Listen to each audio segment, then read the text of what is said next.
pertama, hari ini 1 Muharram, sempena hijrah Rasul dari Makkah ke Madinah.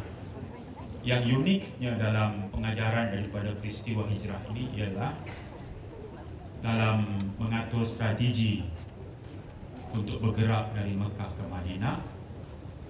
Pengajarannya banyak. Yang pertama ialah keupayaan baginda Rasulullah menggembeling seluruh potensi di kalangan para sahabat dari jurus kepakaran, keupayaan dan kebolehan yang berbeza. Wanita ada peranannya. Asma binti Abu Bakar itu kerjanya berulang alik membawa makanan untuk Rasul dan sahabatnya Sayyidina Abu Bakar ketika menunggu saat yang paling baik untuk meninggalkan kota Makkah. Wanita ada peranan penting dalam perjuangan. Anak muda itu simbolnya Sayyidina Ali karramallahu wajhahu. Lambangnya keberanian saat musuh tunggu masa untuk bertindak membunuh baginda Rasulullah. Yang mengambil giliran, mengambil tempat tidurnya adalah anak muda, yaitu Sayyidina Ali. Sahabat Khalid jatuh bangun, sing and swim bersama dengan Rasulullah adalah Sayyidina Abu Bakar, orang lama yang cukup bijaksana sebagai teman pada baginda Rasulullah. Tokoh korporat ada peranannya, Abdurrahman bin Auf, orang kaya, ada peranan dalam perjuangan. Yang menunjukkan jalan kepada baginda Rasulullah dan Sayyidina Abu Bakar itu adalah seorang bukan Islam, Abdullah bin Uraikid. Nama ini Dr. Makno betulkan saya. Kids ujung itu tak, bukan to. Uraikid. Kalau kita tengok strategi yang disusun demikian rupa, sebab apa? Sebab Mekah bukan medan yang subur untuk permulaan dakwah. Nak buat ceramah, OCBD Mekah tak bagi permit.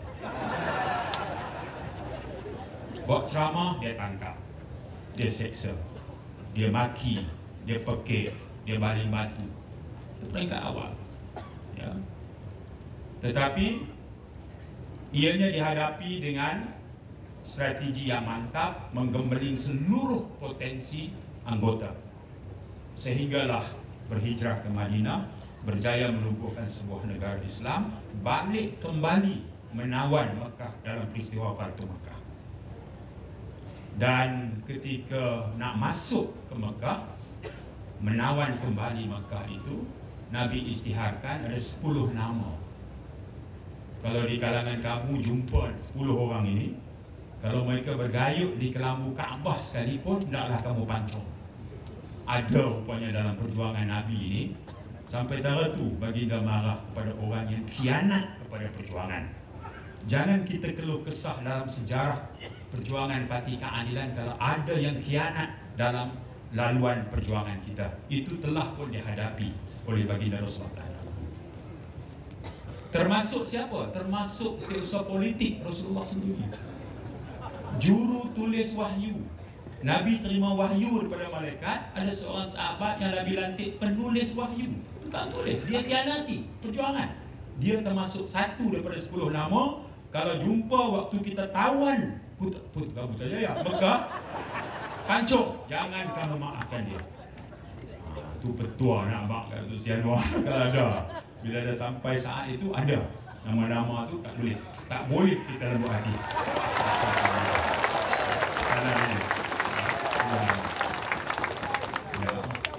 Baik. Saya sebut tadi keupayaan baginda menggembeling seluruh potensi anggota. Saya senang bila melihat perkembangan parti yang sebegini rupa. Awal tahun ini saya diajak Datuk Seri Anwar menemani beliau dalam satu jemputan anjuran Asia Press Club di Singapura. Jamuan makan tengah hari dianggotai oleh wartawan-wartawan seantero dunia nak dengar ucapan waktu makan tengah hari bersama Datuk Seri.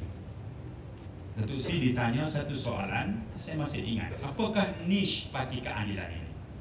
Apa citra unik yang identiti kita ni apa? Datuk Seri jawab dengan penuh yakin, iaitu keupayaan memberi ruang dan tempat kepada anak muda di dalam arus perdana perjuangan parti keadilan. Dan hari ini terbukti anak muda mendominasi dalam kongres ini, terutamanya selain daripada Izzah, Syamsul, Yusmadi, Kesangwan, Suhaimi, Azmizam, Gan Penny, Chang Likang, Chan Lingkai, Suhaimi, Syafi'i, Amiruddin Syahari, ya, Nik Nazmi, Rafizi, itu dia. Ini parti yang sangat unik, memberi tempat dengan tugas besar kepada anak muda. Ini kekuatan. Bukanlah makna orang lama macam Pak Wan Kazim ni tak ada tempat. Pak Wan jangan kecil hati Pak Wan, walaupun umur 81. Ada tempat. Ya. Pada orang lama kita ambil pengalamannya. Pada orang muda kita ambil kecerdasan minda dan kekuatan kederat dia. Itu dia kombinasinya yang kita nak. Baik, itu bila saya sempat bersembang waktu makan, waktu rehat, ya, saya tanya daripada mana sahabat berenang. Saya tengok tadi duduk pangku anak, duduk sudut tu, main 8 motorkar, 2,000 anak tu hadir kongres, semangat sampai macam itu saya tengok. Tadi saya jumpa dia bagi surat jemputan kat saya, suruh pergi ceramah 16, 17, 18. Ni surat jemputan. Ni ya surat jemputan kepada Ketua Penerangan Keadilan Padang Terah. Di surat macam ni kalau jemput YB Azmi confirm dia tolak. Ni.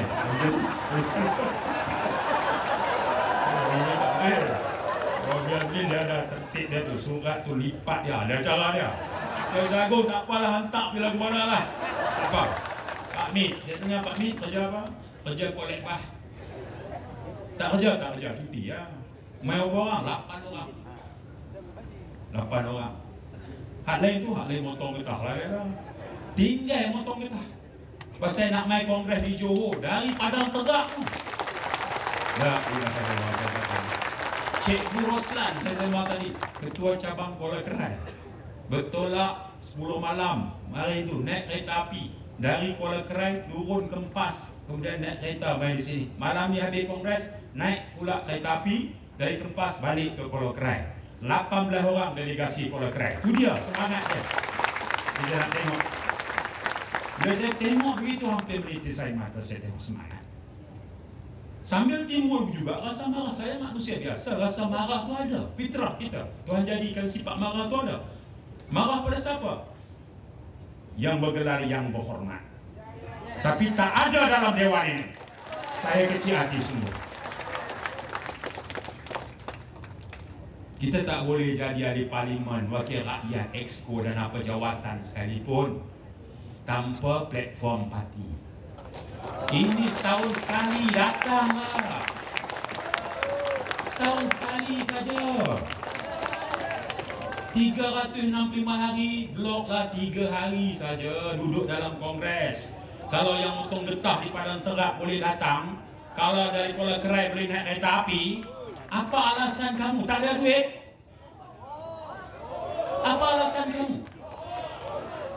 Mana lagi tempat untuk kita muhasabah melainkan platform kongres inilah. Ini tempatnya. Saya boleh jadi popular kalau saya ambil puji, anggap ini semua enteng, tak ada masalah. Ini bukan perkara biasa. Kalau Parti Keadilan nak mulakan budaya baru, mulakan daripada sekarang.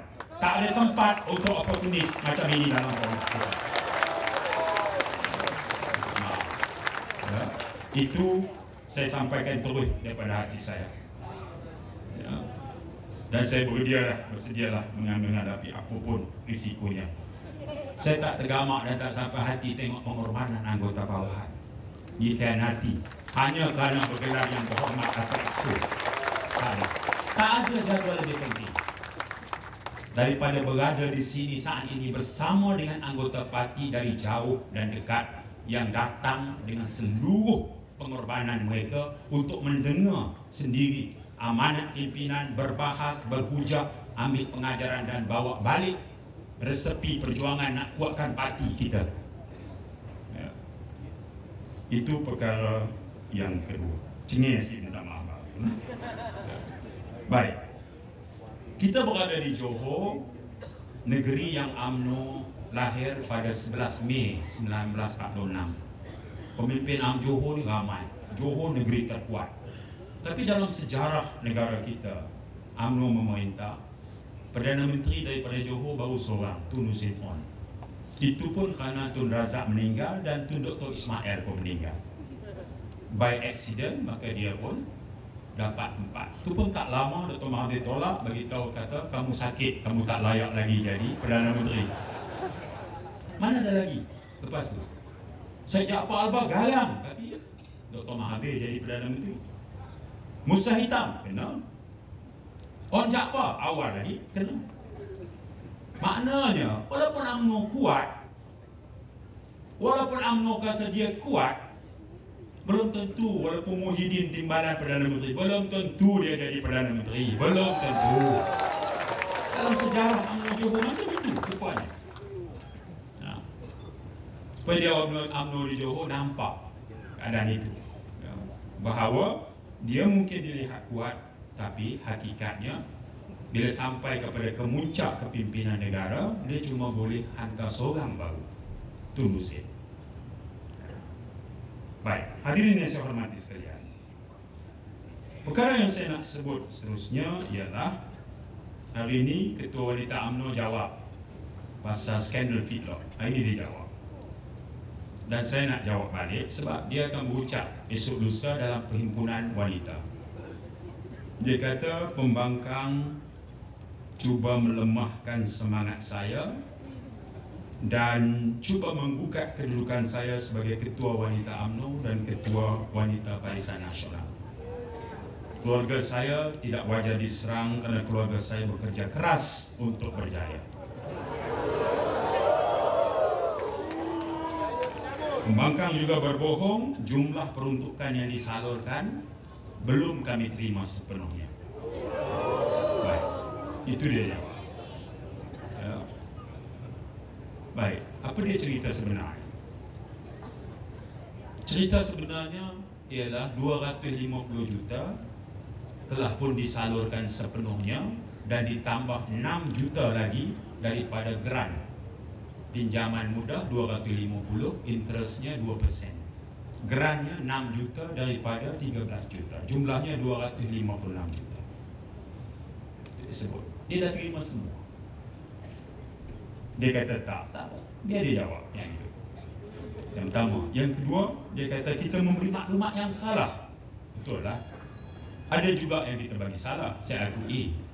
Iaitu kita kata duit untuk bela lembu, duit rakyat, pinjaman mudah kerajaan untuk bela lembu, kamu kena bela 300,000 setahun. Kamu cuma bela 3,000 ekor setahun. Kemudian duit ada lebihan, kamu guna untuk beli kondominium. Saya kata 1 unit kondominium telah kamu beli. Pengerusi NFC Datuk Saleh kata pembangkang salah. Saya bukan beli 1, saya beli 2 kondominium. Aku salah, saya mengaku salah lah. Saya ingat 1, rupanya 2. Dia bangga umumkan 2. Apa tak ada langsung. Sekelumit pun rasa kesal. Tak ada. Yang luluskan semasa Muhyiddin Menteri Pertanian, timbalan Perdana Menteri. Hari ini dia luluskan peruntukan 250 juta. Ini wajah sebenar UMNO. Sebab itu kita jawab, ini bukan soal wanita UMNO. Ini soal apa? Penyelewengan duit rakyat. Ini soal apa? Soal salah guna kuasa. Ini soal apa? Soal tata kelola kerajaan, pengkhianatan terhadap amanah rakyat. Ini soal. Sebab itu hadirin dihormati sekalian, saya percaya kekuatan kepada parti kita ialah keunikan yang dilihat daripada keanggotaan yang pelbagai. Dan kita ada Datuk Seri Anwar. Sebab itu pendekatan character assassination ini, pembunuhan watak dan peribadi adalah senjata utama UMNO. 12 tahun apa yang tak serang, apa yang tak maki, apa yang dia tak cop ke atas Datuk Seri Anwar. 12 tahun tanpa henti. Pagi, petang, siang, malam tanpa henti. Itu tak kira lagi program-program sulit, Biro Tata Negara, Taklimat Keselamatan Negara oleh polis. Belum lagi itu kursus-kursus, guru-guru yang dipanggil, ditayangkan video itu, dihantar fitnah ini, disegang bertalu-talu 12 tahun tanpa henti. Pembunuhan karakter yang cukup dahsyat, belum pernah berlaku dalam sejarah politik moden bangsa Melayu. Inilah yang sedang dibuat oleh UMNO habis-habisan terhadap ketua umum kita. Saya sempat ziarah ketua umum waktu menjalani pembedahan tulang belakang saat dibebaskan tahun 2004. Antara teman Datuk Seri yang sempat saya temui yang menziarahi beliau ialah Dr. Sheikh Taha Jabir Al-Alwani.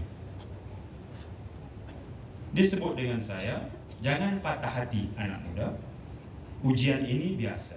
Pepatah Arab ada sebut, nak tahu emas tulen yang bermutu tinggi, dia mesti dibakar, dicanai, dibakar berkali-kali. Dan hasil akhir itu betul-betul emas yang berkualiti dan berkualitas. Canai bakar berulang kali. Hasil akhirnya adalah emas yang betul-betul bermutu tinggi.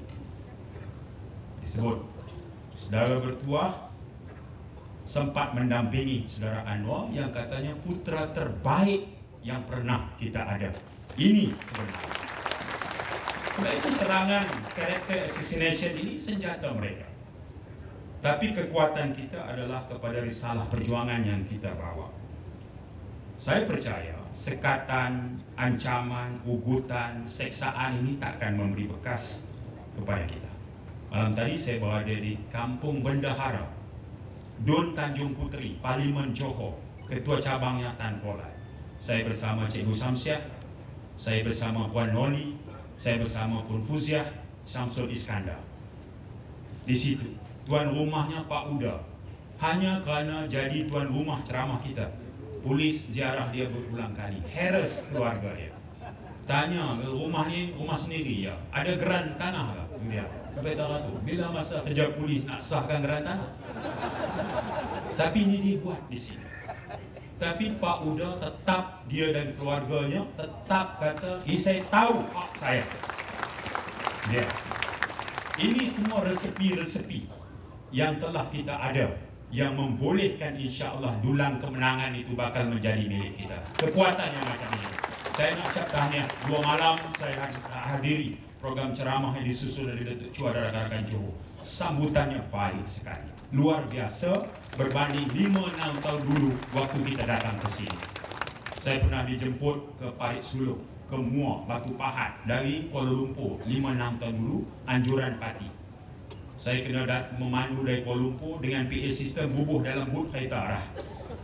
Bila sampai tanya ceramah di mana, dia kata tepi lama ni, kita pun pasang sendiri. Pasang sendiri, lepas itu tunggu orang datang. Adalah lepas itu 30 orang mai. 30 orang. Saya tuan rumah ni, yang ni saya 30 orang. Okey, start ceramah, start. Kita ceramah macam 30,000 orang lepas. Hari ni kita tengok bukan 30 orang lagi dah. Walaupun polis beri kawalan begitu, tapi tak ada kesan. Saya nampak ketakutan rakyat itu sudah mula hilang, terutama di Johor, dan dia memberikan bayangan yang sangat meyakinkan. Saya nampak. Malam ini saya berada di Kulai dan di Simpang Renggam pula. Ini juga satu petanda yang kita dapat tengok. Alhamdulillah, hadirin dan hormat sekalian, poin saya yang terakhir ialah oleh-oleh yang saya sebut, yang kita kena bawa balik, kan? Yang kita dah siapkan tadi, CD dan juga risalah yang telah dibuat oleh Biro Strategik, Biro Komunikasi untuk penerangan dan lain-lain. Saya dapati ini rekod yang Rustia beri pada saya, yang belum ambil. Belum ambil itu saya rasa tak berapa sedap hati sikit lah. Nah, jadi tolong. Nah, Kelantan daripada 14 cabang baru 7 ambil, ada 7 lagi belum. Ya. Terengganu daripada 8 cabang 7 dah ambil. Okey, 1 belum. Sabah baru 6 cabang ambil. Johor Datuk Chua baru 4 cabang ambil. Keluang, Pengerang, Teberau, Gelang Patah. Yang lain belum. Sarawak 9, Pahang 7 dah ambil. Negeri Sembilan, Kuala Pilah dan Teluk Kemang. Yang lain belum ambil. Selangor baru 5 cabang baru ambil. Kuala Selangor, Gombak, Ampang, Subang, Kelab. Yang lain belum ambil. Kota Raja belum, Azmi Zam. Ceramah dega-dega dah tadi aja. Baik. Wilayah Persekutuan yang dah ambil Batu, Kepung, Segambut, Bukit Bintang, Bandar Tun Razak. Lemah Pantai pun belum. Ya. Perak baru 5 Dr. Mano. Ya. Penang, Matampau nombor 1. Okey lah, selamat lah. Matampau, Pulau Pinang dah 13 cabang ambil. Okey, alhamdulillah, hampir penuh Pulau Pinang. Kedah, Datuk Jo, Bima Kasim 7 yang dah ambil. Perlis 3 cabang, 2 baru ambil, 1 dah lagi, Arau belum. Ya, jadi ambil di kemah sekretariat sini itu mudah yang diisiakan. Sebelum kita buat ceramah kelompok, pasang yang tu aja. Yang kita hasilkan sedutan-sedutan pidato khusus Datuk Seri itu bagus kelumit. Banyak lagi, ada 60 koleksi dalam. Kita minta diteruskan program. Ini semua adalah ikhtiar berterusan yang kita buat nak bantu pimpinan bawahan akar umbi bagi menyemarakkan kerja parti di peringkat bawah. Saya minta bagi kerjasama. Baik. Akhirnya Datuk Pengurusi, OYB Saudara Pengurusi, Datuk. Baik.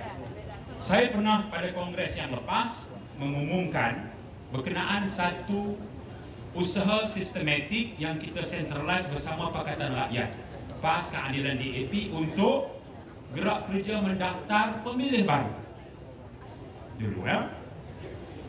Sekarang saya maklumkan beberapa keputusan.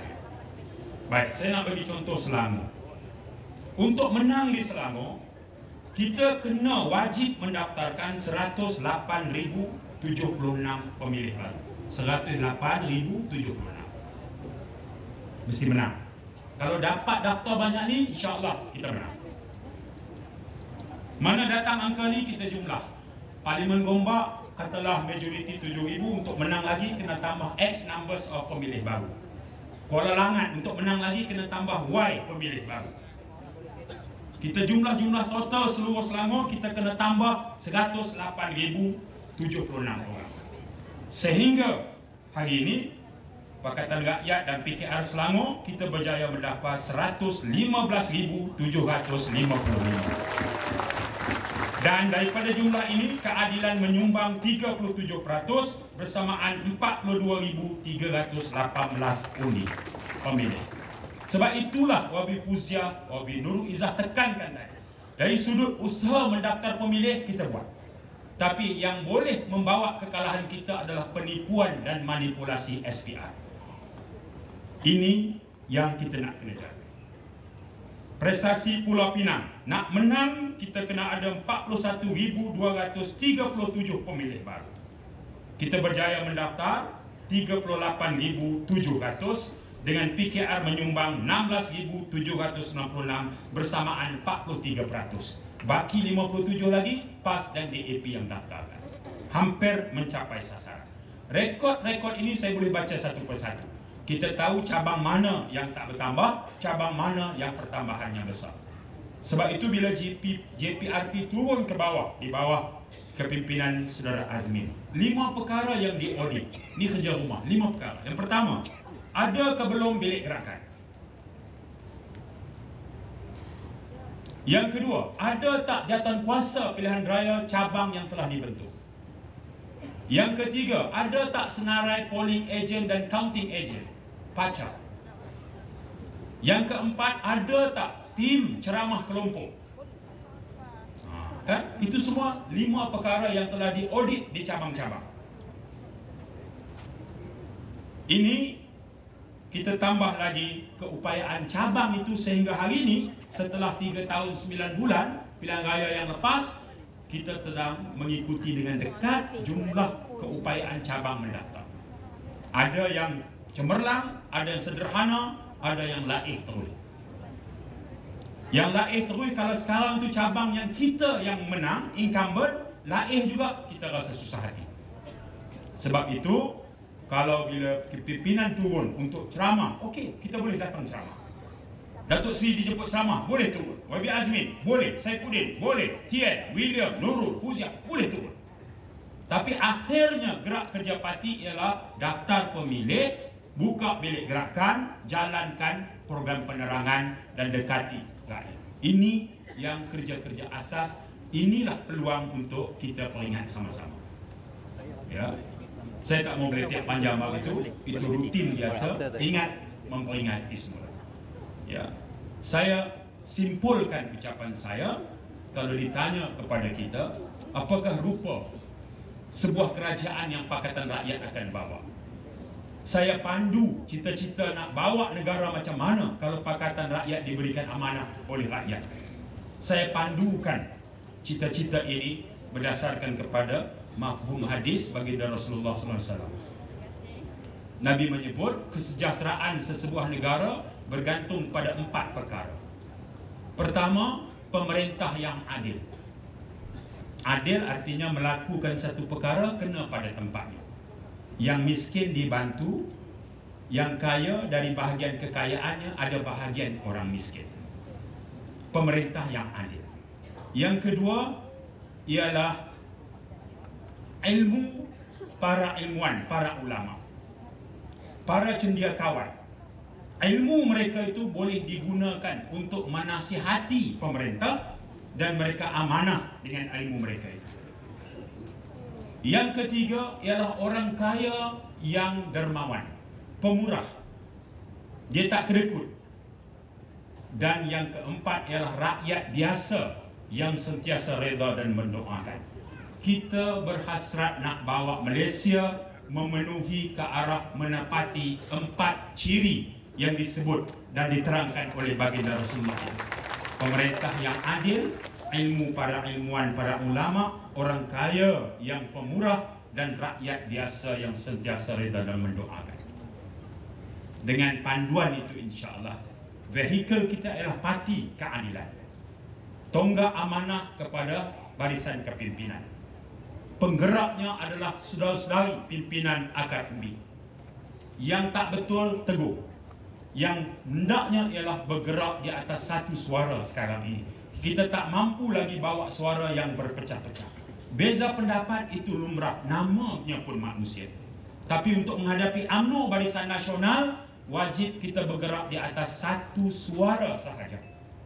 Perbezaan di kalangan kita hendaknya kita uruskan, kerana 2-3 bulan mendatang menjelang pilihan raya, kita cuma ada satu tujuan matlamat. Barisan Nasional nak kita kalahkan, bersama dengan PAS dan DAP, kita nak tampil sebagai satu pemerintah baru di Malaysia, di Johor dan semua, untuk kita bawa masa depan Malaysia yang lebih adil dan lebih memberikan peluang kepada rakyat seluruhnya. Itulah pesanan saya, harapan, peringatan untuk saya dan untuk semua. Salah silap, saya minta maaf. Boleh saudara tunggu lagi untuk dengar saya cakap? Saudara tunggu, saya nak beredar. Assalamualaikum warahmatullahi wabarakatuh. Waalaikumsalam warahmatullahi wabarakatuh. Terima kasih Yang Berhormat Sri Wakil Agung kita